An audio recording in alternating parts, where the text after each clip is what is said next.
एक समय की बात है, भगवान श्री कृष्ण के एक प्रिय मित्र उनसे मिलने के लिए द्वारका नगरी पधारे।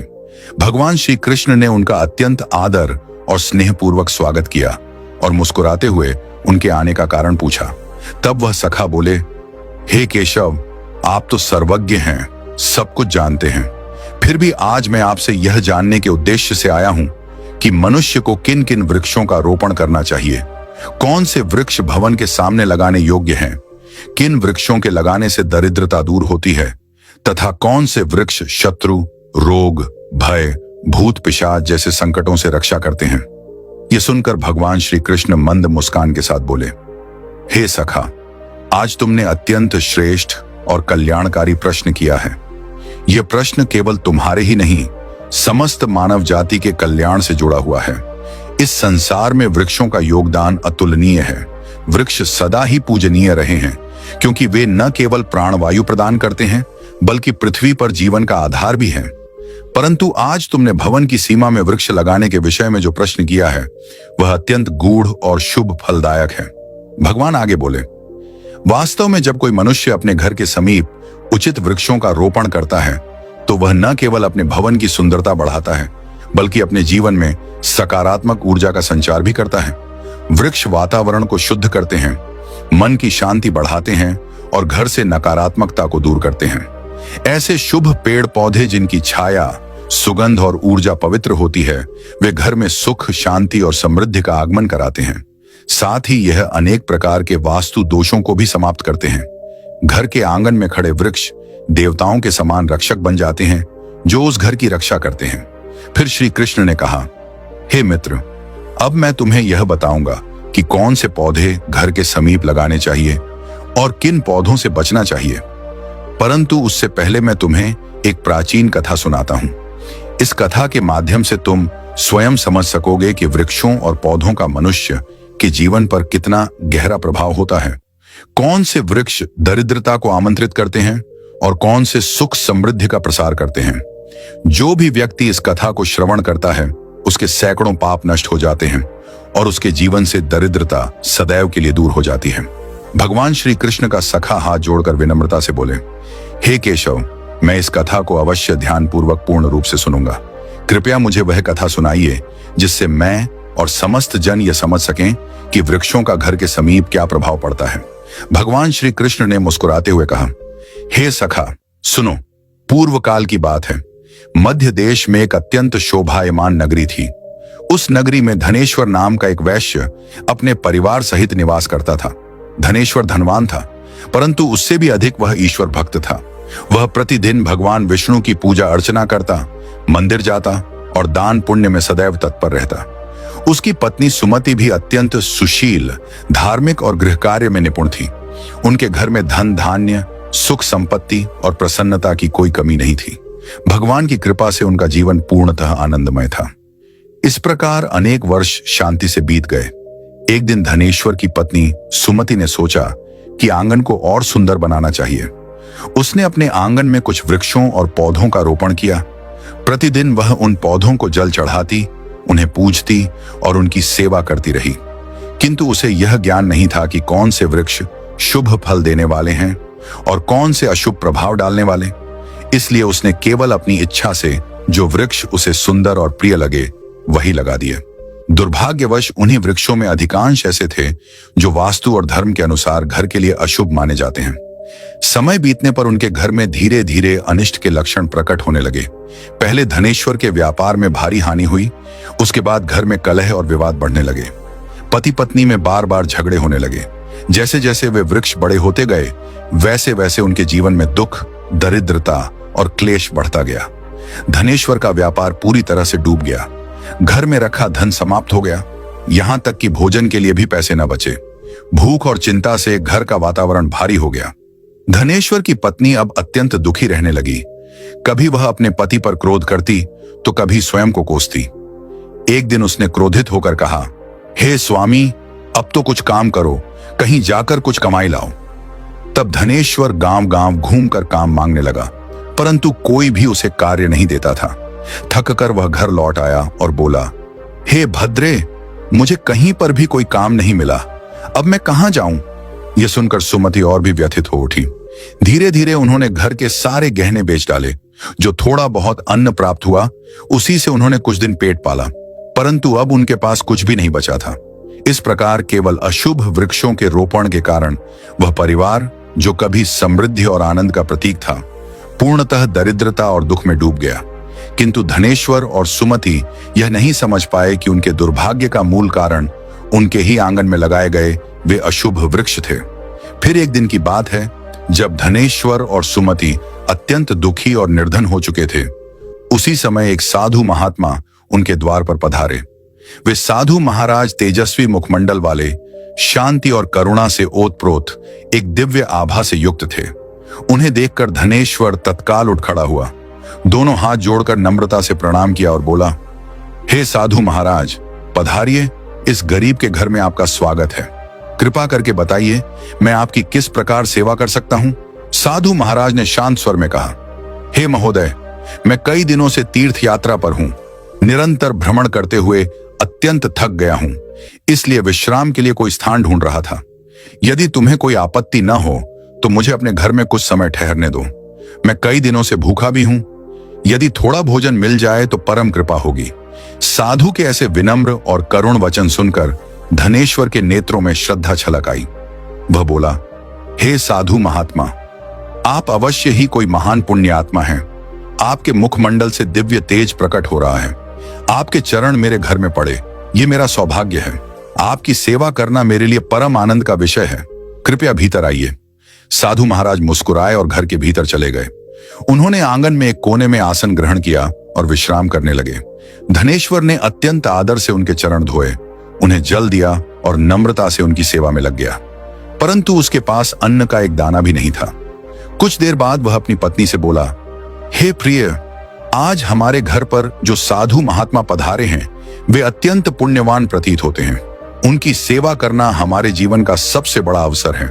हमें किसी भी प्रकार उनका भोजन करना ही होगा। मैं गांव जाकर किसी से थोड़ा सा धन मांग लाता हूं। इतना कहकर धनेश्वर घर से निकल पड़ा। वह गांव के एक धनी सेठ के पास गया और विनम्र स्वर में बोला, हे सेठ जी, कृपा करके मुझे थोड़ी सी राशि उधार दे दीजिए। मेरे घर पर एक साधु महात्मा आए हैं, मैं उनकी सेवा करना चाहता हूं। सेठ ने कठोरता से उत्तर दिया, धनेश्वर, तेरे पास तो फूटी कौड़ी भी नहीं बची, तू मेरा धन कैसे लौटाएगा? धनेश्वर बोला, हे सेठ जी, मुझ पर दया कीजिए। मैं वचन देता हूं, शीघ्र ही आपका धन लौटा दूंगा। यदि मैं न चुका सका तो आप मेरा घर ले लीजिए। सेठ कुछ देर विचार में पड़ा। उसकी कठोरता थोड़ी पिघली और उसने कहा, अच्छा, यदि तू वचन देता है तो यह धन ले जा, किंतु यदि लौटाया नहीं तो तेरा घर मेरा होगा। धनेश्वर ने दृढ़ स्वर में कहा, हे सेठ, मैं वचन देता हूं। फिर उसने सेठ से कुछ धन लिया और बाजार गया। वहां से दूध, चावल, सब्जियां, आटा और शक्कर आदि आवश्यक वस्तुएं खरीदकर घर लौटा। उसने प्रसन्न होकर अपनी पत्नी से कहा, हे प्रिय, अब तुम उन साधु महात्मा के लिए प्रेम पूर्वक भोजन बनाओ। सुमति ने तत्परता से रसोई तैयार की। शीघ्र ही सुस्वादु भोजन बनाकर उसने थाल में परोसा और अत्यंत विनम्रता से साधु महाराज के समक्ष रख दिया। साधु ने प्रेम पूर्वक भोजन ग्रहण किया। उनकी आंखों में करुणा और संतोष झलक रहा था। भोजन समाप्त हो जाने के पश्चात जब वह साधु महात्मा धनेश्वर के घर से प्रस्थान करने लगे तो उन्होंने प्रेम पूर्वक कहा, हे वैश्य, मैं तुम्हारी भक्ति, सेवा और आदर सत्कार से अत्यंत प्रसन्न हूं। तुम्हारे भीतर जो सच्चाई और श्रद्धा है वह दुर्लभ है, इसलिए मैं तुम्हें आशीर्वाद देता हूं। जो भी तुम्हारी कामना है निसंकोच मुझसे कहो, मैं उसे अवश्य पूर्ण करूंगा। धनेश्वर अत्यंत विनम्र होकर बोला, हे महात्मा, आपका आशीर्वाद ही हमारे लिए सबसे बड़ा वरदान है, किंतु एक बात मेरे हृदय को सदा कष्ट देती है। मैंने सदा भगवान विष्णु की भक्ति की है, सत्य का मार्ग अपनाया है, किसी का अपकार नहीं किया, फिर भी मुझे दरिद्रता और दुख का जीवन क्यों भोगना पड़ रहा है? कृपा करके बताइए, यह कौन सा पाप है जिसके कारण हमारे जीवन में इतना कष्ट आया? और हे प्रभु, इस दरिद्रता से मुक्ति का क्या उपाय है? साधु महाराज ने शांत दृष्टि से उसकी ओर देखा और बोले, वत्स धनेश्वर, जब मैं तुम्हारे द्वार पर पहुंचा था तभी मुझे झात हो गया था कि तुम्हारे जीवन में यह घोर दरिद्रता क्यों आई है। तुम्हारा हृदय तो शुद्ध है, किंतु तुम्हारे घर के आसपास जो वातावरण है उसमें दोष उत्पन्न हो गया है। तुम्हारे घर के आंगन और सीमा के पास जो वृक्ष लगे हैं वे ही तुम्हारी दरिद्रता और संकटों का मूल कारण है। तुम्हारी पत्नी ने अज्ञानवश कुछ ऐसे वृक्षों का रोपण किया है जो वास्तु और धर्म के अनुसार अत्यंत अशुभ माने गए हैं। इन्हीं वृक्षों की छाया में तुम्हारे घर की लक्ष्मी रुष्ट हो गई है। इसीलिए पहले इन वृक्षों को हटा दो और उनके स्थान पर शुभ वृक्ष लगाओ। धनेश्वर ने अत्यंत विनम्रता से कहा, हे महात्मा, आप साक्षात ज्ञान के सागर हैं। कृपा करके मुझे यह विस्तार से बताइए कि कौन से वृक्ष घर के समीप लगाने योग्य हैं, जिससे हमारे जीवन में पुनः सुख, शांति और समृद्धि लौट सके, और कौन से वृक्ष हमें कभी नहीं लगाने चाहिए। मैं आपकी प्रत्येक आज्ञा का पालन करूंगा। साधु मुस्कुराए और बोले, हे वैश्य, ठीक है, अब ध्यानपूर्वक सुनो। मैं तुम्हें वे सभी पवित्र वृक्ष बताता हूं जिन्हें घर के पास लगाने से शुभ फल की प्राप्ति होती है और जीवन में दरिद्रता दूर होती है। सबसे पहले सुनो, पीपल का वृक्ष। पीपल का वृक्ष इस पृथ्वी पर साक्षात श्री हरि विष्णु का रूप माना गया है। किसी जलाशय या पवित्र स्थान के समीप पीपल लगाने का फल सैकड़ों यज्ञों के समान होता है। जब पीपल के पत्ते उस जल में गिरते हैं तो वे पिंड के समान होकर पितरों को तृप्त करते हैं और सभी प्रकार के पितृदोष समाप्त कर देते हैं। जो मनुष्य प्रतिदिन स्नान के पश्चात पीपल का स्पर्श करता है वह पापों से मुक्त होकर सदैव विजय प्राप्त करता है। पीपल को स्पर्श करने से लक्ष्मी की कृपा प्राप्त होती है और उसकी प्रदक्षिणा करने से आयु में वृद्धि होती है। पीपल के मूल में भगवान विष्णु, तने में भगवान शंकर और अग्रभाग में ब्रह्मा जी का निवास बताया गया है। अमावस्या के दिन पीपल को प्रणाम करने से जो पुण्य मिलता है वह सहस्त्र गोदान के समान होता है। इस संसार में पीपल के समान कोई दूसरा पवित्र वृक्ष नहीं है, क्योंकि स्वयं श्री हरि इस वृक्ष के रूप में धरती पर विराजमान है। जो व्यक्ति पीपल को काटता है या उसकी शाखा तोड़ता है वह महान पाप का भागी होता है और एक कल्प तक नरक में यातना भोगता है। इसीलिए हे वैश्य, पीपल की सेवा करो, उसे जल दो और कभी हानि मत पहुंचाओ। यह वृक्ष धन, संतति और सुख का स्रोत है। साधु ने कुछ क्षण रुककर कहा, अब सुनो दूसरा वृक्ष, आंवले का वृक्ष। आंवला समस्त लोकों में पवित्र और शुभ माना गया है। इसे अमृत फल कहा गया है। आंवला लगाने और उसकी पूजा करने से मनुष्य जन्म मृत्यु के बंधन से मुक्त होता है। यह वृक्ष भगवान विष्णु को अत्यंत प्रिय है। जो व्यक्ति प्रतिदिन आंवले का सेवन करता है या उसकी छाया में बैठकर ध्यान करता है उसके सभी पाप नष्ट हो जाते हैं। आंवला खाने से मनुष्य की आयु बढ़ती है, उसका शरीर पुष्ट और रोग मुक्त रहता है। जो मनुष्य प्रतिदिन आंवले का सेवन करता है वह दीर्घायु, तेजस्वी और बलवान होता है। आंवले का रस जल में मिलाकर पीने से सभी प्रकार के रोगों का नाश होता है। विशेषतः नेत्र, त्वचा और मन के विकार दूर होते हैं। यदि कोई व्यक्ति आंवले का जल स्नान में मिलाकर स्नान करे तो उसके जीवन से दरिद्रता, क्लेश और दुर्भाग्य दूर हो जाते हैं तथा वह सभी प्रकार के ऐश्वर्य और सौभाग्य का अधिकारी बनता है। जिस घर में आंवला सदा विद्यमान रहता है वहां पर दैत्य, राक्षस और नकारात्मक शक्तियां कभी प्रवेश नहीं करती। एकादशी के दिन यदि आंवले का दर्शन या सेवन किया जाए तो मनुष्य को वह पुण्य प्राप्त होता है जो समस्त तीर्थों के स्नान से भी अधिक होता है। अपने केशों में आंवले का प्रयोग करने वाला मनुष्य दीर्घायु होता है और उसे मृत्यु के पश्चात पुनः इस नश्वर लोक में जन्म नहीं लेना पड़ता। जिस घर के द्वार या आंगन के पास आंवले का वृक्ष होता है वहां साक्षात श्री लक्ष्मी नारायण का निवास माना गया है, क्योंकि वह स्थान पवित्र, समृद्ध और शांति से भरा रहता है। अब सुनो, साधु आगे बोले, तीसरा शुभ वृक्ष है अशोक का वृक्ष। इसके नाम में ही शोक का नाश निहित है। अशोक वृक्ष में अप्सराओं का निवास कहा गया है। यह वृक्ष शोक, निराशा और दुख को नष्ट करने वाला है। जिस घर के पास अशोक वृक्ष होता है वहां सदैव सुख, शांति और सौंदर्य बना रहता है। यह वृक्ष मन को शीतलता और हृदय को प्रसन्नता प्रदान करता है। देवी लक्ष्मी ने स्वयं कहा है कि अशोक के समीप निवास करना उन्हें अत्यंत प्रिय है, क्योंकि यह वृक्ष घर के वातावरण को पवित्र और सौभाग्यवर्धक बनाता है। जब देवी सीता माता रावण द्वारा लंका ले जाई गईं, तब उनका निवास अशोक वाटिका में हुआ था। अशोक के वृक्षों ने उस कठिन समय में माता सीता को छाया, शांति और धैर्य प्रदान किया था। इसलिए माता सीता ने इस वृक्ष को यह वरदान दिया कि तुना जहां भी अशोक का वृक्ष होगा वहां मेरा आशीर्वाद और देवी लक्ष्मी का निवास सदा रहेगा। इसीलिए अशोक का वृक्ष घर के समीप लगाने से घर में शांति, सौभाग्य और पारिवारिक प्रेम बना रहता है। अब चौथा वृक्ष सुनो, पाकड़ का वृक्ष। यह वृक्ष अत्यंत पुण्यदायी माना गया है। जो मनुष्य पाकड़ का वृक्ष लगाता है वह महायज्ञ के समान पुण्य प्राप्त करता है। विशेषतः कलयुग में जब यज्ञ, तप और दान करना कठिन हो जाएगा, तब केवल एक पाकड़ का वृक्ष लगाना ही सैकड़ों यज्ञों का फल देने वाला होगा। इस वृक्ष की छाया में देवता निवास करते हैं और इससे परिवार में स्थिरता, सम्मान और समृद्धि आती है।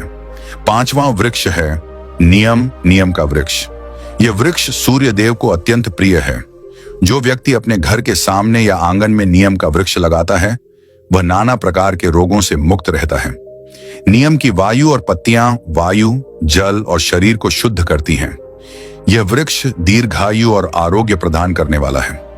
मां लक्ष्मी को नियम के पत्ते अत्यंत प्रिय हैं, इसलिए वे ऐसे घर में निवास करती हैं जहां नियम का वृक्ष होता है।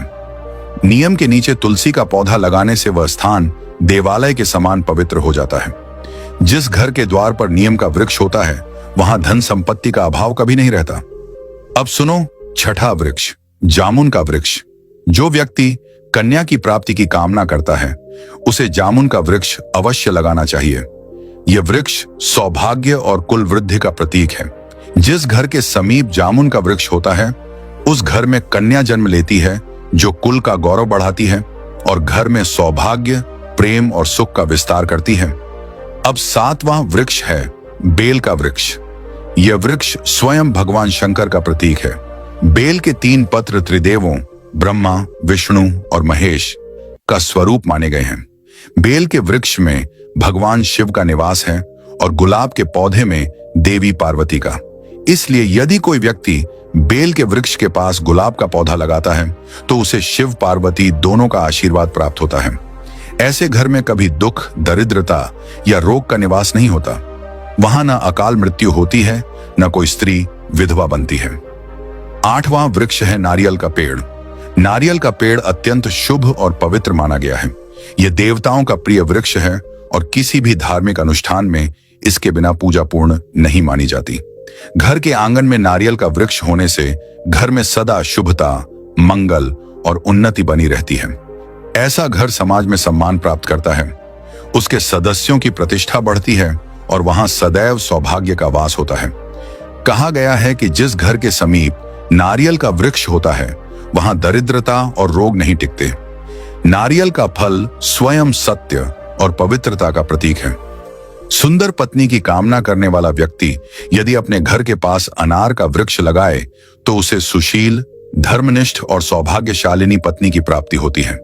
अनार का वृक्ष वैवाहिक सुख और सौंदर्य का प्रतीक है। इसके फल लाल रत्नों के समान माने जाते हैं, जो प्रेम, समृद्धि और पारिवारिक सौहार्द का संकेत देते हैं। पलाश का वृक्ष ब्रह्मतेज प्रदान करने वाला माना गया है। यह यज्ञों में देवताओं को अर्पण हेतु सबसे पवित्र वृक्ष है।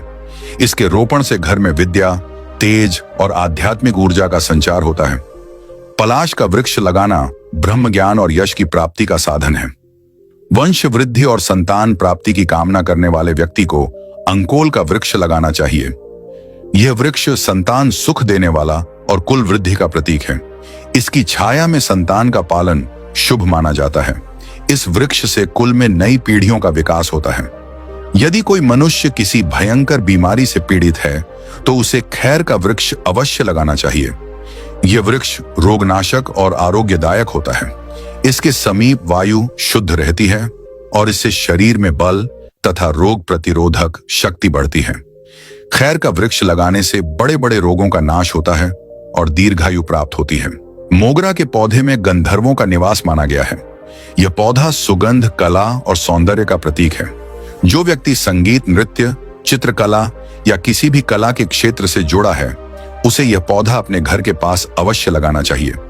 इससे कार्यों में सफलता और प्रसिद्धि प्राप्त होती है। मोगरे की सुगंध वातावरण को पवित्र और आकर्षक बनाती है। यदि किसी मनुष्य को चोरों या लुटेरों का भय सताता है तो उसे बेंत बांस का वृक्ष अपने घर के पास लगाना चाहिए। यह वृक्ष रक्षक के समान कार्य करता है, चोरों को भयभीत करता है और घर की सुरक्षा करता है। इसके रोपण से शत्रु दूर रहते हैं और घर में स्थिरता बनी रहती है। चंदन और कटहल के वृक्ष दोनों ही पुण्य और लक्ष्मी प्रदान करने वाले हैं। चंदन का वृक्ष शांति, भक्ति और पवित्रता का प्रतीक है, जबकि कटहल का वृक्ष समृद्धि और संतोष प्रदान करता है। इन दोनों वृक्षों के घर में होने से दुख, दरिद्रता और भय समाप्त हो जाते हैं। घर की उत्तर दिशा में यदि पाम, ताड़पाम या कनक चंपा के पौधे लगाए जाए तो घर में धन, संपत्ति और वैभव की वृद्धि होती है।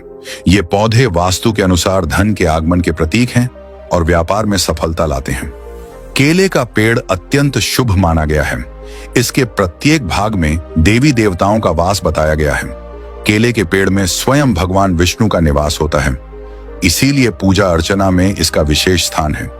घर के आंगन या मंदिर के पास केला लगाने से घर में सुख, समृद्धि, आरोग्य और धन की कभी कमी नहीं रहती।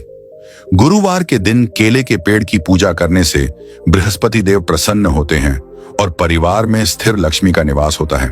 हर्षश्रृंगार यानी पारिजात का पौधा भी अत्यंत दिव्य और पवित्र है। इसकी उत्पत्ति समुद्र मंथन के समय हुई थी और उसी समुद्र मंथन से मां लक्ष्मी भी प्रकट हुई थी। इसीलिए पारिजात का सीधा संबंध लक्ष्मी कृपा से है। जो व्यक्ति अपने घर के आंगन में पारिजात का पौधा लगाता है उसे मां लक्ष्मी की विशेष कृपा प्राप्त होती है। उसके घर में आनंद, सौभाग्य और चिरस्थायी शांति बनी रहती है। फिर साधु महाराज गंभीर होकर बोले, किंतु हे वैश्य, जैसे शुभ वृक्ष सुख प्रदान करते हैं वैसे ही कुछ वृक्ष अशुभ फल देने वाले होते हैं। इनसे सदा दूरी रखनी चाहिए। मनुष्य को कभी भी ताड़, खजूर या पाम का वृक्ष अपने घर के पास नहीं लगाना चाहिए। यह वृक्ष संतान नाशक माना गया है। जिस घर के समीप यह वृक्ष होता है वहां संतानों की उन्नति रुक जाती है और परिवार में असंतोष बढ़ता है। इसी प्रकार बहेड़ा का वृक्ष भी घर के समीप नहीं लगाना चाहिए, क्योंकि इस वृक्ष पर प्रेत और अशुभ शक्तियों का वास माना गया है। जो व्यक्ति बहेड़ा का वृक्ष लगाता है वह स्वयं प्रेत योनि में चला जाता है। इसके नीचे बैठकर कभी पूजा पाठ नहीं करनी चाहिए, न भोजन करना चाहिए, न विश्राम। अगर किसी मनुष्य को शत्रुओं का भय सता रहा हो तो उसे अपने घर के समीप केवड़े का वृक्ष अवश्य लगाना चाहिए। यह वृक्ष शत्रुओं का नाश करने वाला और रक्षक माना गया है। इसके प्रभाव से शत्रु स्वयं दूर भाग जाते हैं और घर की रक्षा होती है। साधु महात्मा आगे बोले, हे वैश्य, ध्यान रखो, घर में कुछ ऐसे पौधे और वृक्ष होते हैं जिनका रोपण करना अत्यंत अशुभ माना गया है। मनुष्य को कभी भी ऐसे पौधे नहीं लगाने चाहिए जिनके तने या शाखाओं को काटने या तोड़ने पर दूध निकलता हो। ऐसे पौधों में नकारात्मक शक्ति का वास होता है जो परिवार में कलह, चिंता और दरिद्रता लाते हैं। घर के सामने कभी भी बबूल का पेड़ नहीं लगाना चाहिए, क्योंकि इसे लगाने से विपत्तियां आती हैं। परिवार में मतभेद और विवाद बढ़ते हैं। बबूल की कांटेदार प्रकृति गृहस्थ जीवन में वैर और कटुता को जन्म देती है। इसी प्रकार घर के सामने बेर का वृक्ष भी नहीं लगाना चाहिए। यह वृक्ष नकारात्मक ऊर्जा को आकर्षित करता है। इसके कारण घर में धन का नाश होता है, शत्रु बढ़ते हैं और मन में अस्थिरता रहती है। पपीते का वृक्ष भी घर के सामने लगाना वर्जित है। पपीते को काटने पर दूध जैसा रस निकलता है और यही उसके अशुभ होने का कारण माना गया है। इस वृक्ष के प्रभाव से धन का नाश होता है, रोग और दरिद्रता बढ़ती है। यदि पीपल का वृक्ष भवन की पूर्व दिशा में हो तो वह निर्धनता का कारण बनता है। पीपल का वृक्ष पवित्र अवश्य है, परंतु इसका स्थान यदि उचित दिशा में न हो तो वह फलदायी नहीं होता। पीपल को सदैव मंदिरों, नदी किनारे या जलाशयों के पास लगाना शुभ होता है, न कि घर के द्वार पर। यदि वट वृक्ष, बरगद घर की पश्चिम दिशा में हो तो घर में शोक और दुख का वातावरण बना रहता है। वट वृक्ष अत्यंत शक्तिशाली है, इसलिए उसे केवल बड़े स्थलों, मंदिरों या चौराहों पर लगाना ही शुभ माना गया है, घर की सीमा में नहीं। दक्षिण दिशा में तुलसी का पौधा लगाना भी वर्जित है। तुलसी अत्यंत पवित्र देवी स्वरूपा हैं, इसलिए उनका स्थान सदैव पूर्व या उत्तर दिशा में होना चाहिए। यदि दक्षिण दिशा में तुलसी हो तो संतान को क्लेश या रोगों का सामना करना पड़ता है। साधु ने आगे कहा, यदि किसी भी मृत वृक्ष की छाया घर पर पड़ती है तो यह मृत्यु का सूचक होता है। ऐसा वृक्ष घर में विनाशकारी ऊर्जा फैलाता है, इसलिए जैसे ही कोई वृक्ष सूख जाए या मुरझा जाए उसे तुरंत उखाड़कर हटाना चाहिए। जीवित वृक्ष ही घर में मंगल और प्राण ऊर्जा का संचार करते हैं। फिर साधु महात्मा ने कहा, हे वैश्य, अब मैंने तुम्हें शुभ और अशुभ सभी वृक्षों का विस्तृत ज्ञान दे दिया है। यदि तुम इन नियमों का पालन करोगे और शुभ वृक्षों का रोपण करोगे तो तुम्हारे जीवन में पुनः सुख, शांति और लक्ष्मी का वास होगा।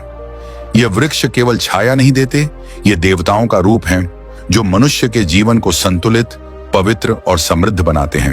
यह सुनकर धनेश्वर ने हाथ जोड़कर कहा, हे महात्मा, आपने आज मुझे ऐसा ज्ञान दिया है जो मेरे जीवन का अंधकार दूर कर देगा। मैं आपका सदा आभारी रहूंगा। साधु महात्मा ने प्रेम पूर्वक मुस्कुराते हुए उसे आशीर्वाद दिया। वत्स, तुम्हारे घर में अब सुख और समृद्धि लौट आएगी। ये कहकर वे साधु महात्मा वहां से अंतर्ध्यान हो गए। धनेश्वर और उसकी पत्नी सुमति ने जब देखा कि साधु अचानक अदृश्य हो गए तो उन्हें समझ में आ गया कि वे कोई साधारण तपस्वी नहीं थे। वे स्वयं भगवान विष्णु ही उनके कल्याण के लिए आए थे। दोनों पति पत्नी की आंखों से आंसू बहने लगे। वे भाव विभोर होकर भगवान विष्णु को प्रणाम करने लगे। इसके बाद धनेश्वर ने साधु महात्मा की आज्ञा के अनुसार अपने घर के समीप सभी अशुभ वृक्षों को हटाया और शुभ वृक्षों का रोपण किया। कुछ ही समय में उसके घर में अन्न, धन और वैभव की वर्षा होने लगी। व्यापार फिर से चल पड़ा और परिवार में सुख, प्रेम और आनंद का वातावरण बन गया। भगवान श्री कृष्ण ने मुस्कुराते हुए अपने सखा से कहा, हे मित्र, इस प्रकार मैंने तुम्हें शुभ और अशुभ वृक्षों के विषय में बताया।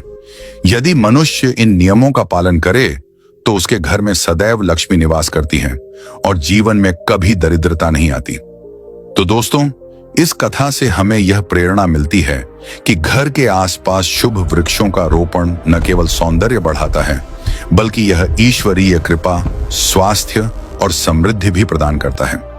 यदि आपको यह कथा और जानकारी अच्छी लगी हो तो वीडियो को लाइक करें, चैनल को सब्सक्राइब करें और कमेंट में जय श्री कृष्ण अवश्य लिखें।